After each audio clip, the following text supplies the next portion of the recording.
gonna go see my buddy Gabe. He's the brand manager for Classic Industries. He's been telling me about this Wild Fox body that he has with the Godzilla motor that they put in, and they've been trying to get this thing to run. So I'm really excited to go over and check it out and see how he even fit that behemoth in that engine bay. What's up, brother? How are you? Great, man. How are you? So I saw you over here. I know you were telling me about this build. Talk to me.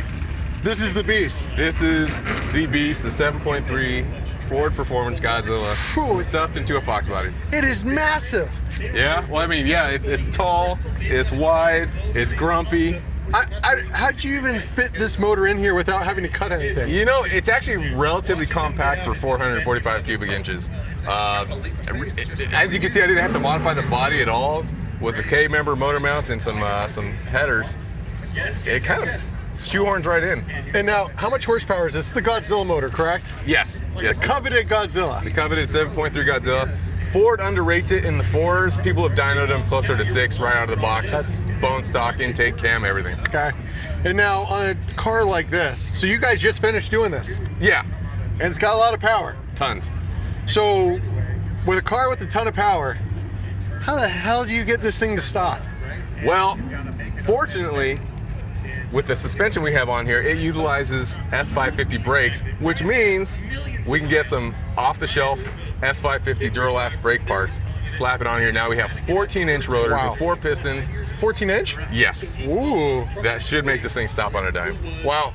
See, now that's impressive because a lot of people, they put all the power in, but they don't upgrade the suspension, they don't upgrade the brakes, and next thing you know, it's just, you've built a death trap. Yes.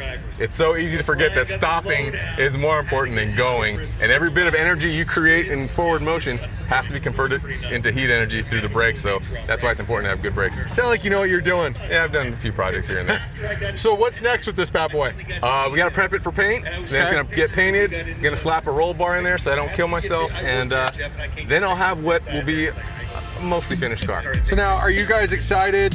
You know, you, the brand, Classic Industries, you guys excited to be out here at the Hot Rod Power Tour? Absolutely stoked. It's so cool that Power Tour has come west again. We're glad to be a part of it, have a car here, be a part of all this excitement. I mean, look, I know we go back a little bit and we've been working together, but it's always fantastic to see you. And I've been hearing about this car. You've been sending me some updates, and typically it's me sending you updates on the car. Yeah, so the tables turned. Yeah, it's cool to be on the receiving end, but it's also cool to see that we use a lot of the same parts. Exactly, you know? Yeah. It's awesome that we have some great suppliers that make things like this possible. Right, well, look, man, I'll see you on the road. Let's get after it. All right, man, let's do it. All right, thanks, Gabe. All right, thanks.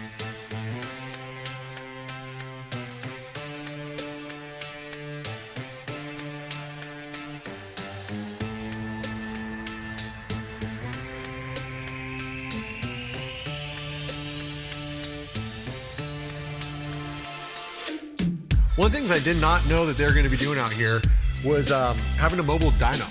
You know, a dyno jet is actually what's used to rate and read the horsepower and torque specs for these cars when they're building them. So all of a sudden I look over because I hear these cars revving up, and I look, I'm like, oh, they got a mobile dyno, which is actually really rad. I would have loved to put some of these cars on it, but at the same time, you know, I don't want to blow these motors because they are fairly fresh, but I mean, it might have been a pretty cool experience.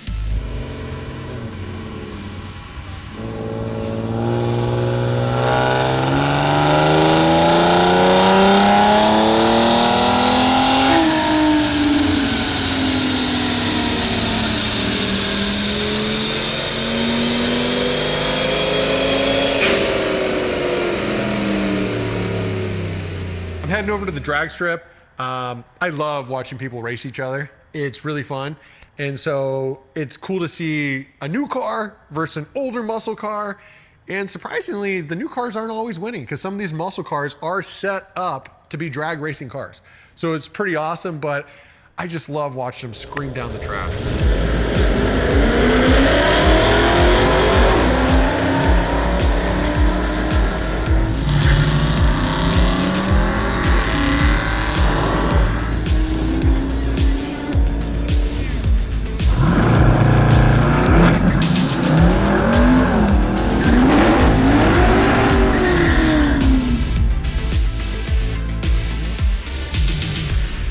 Drag racing was rad.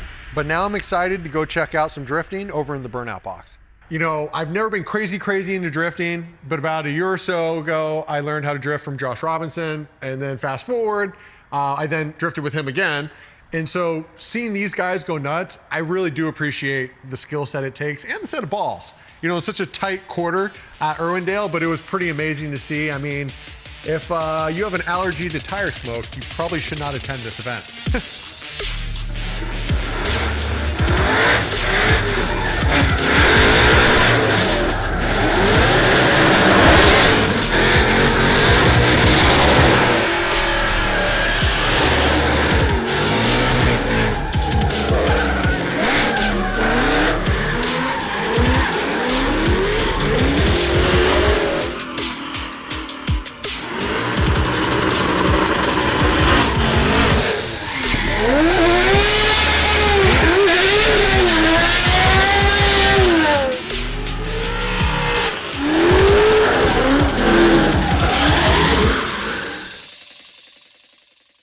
Today's been awesome. A lot of amazing cars, a lot of great people.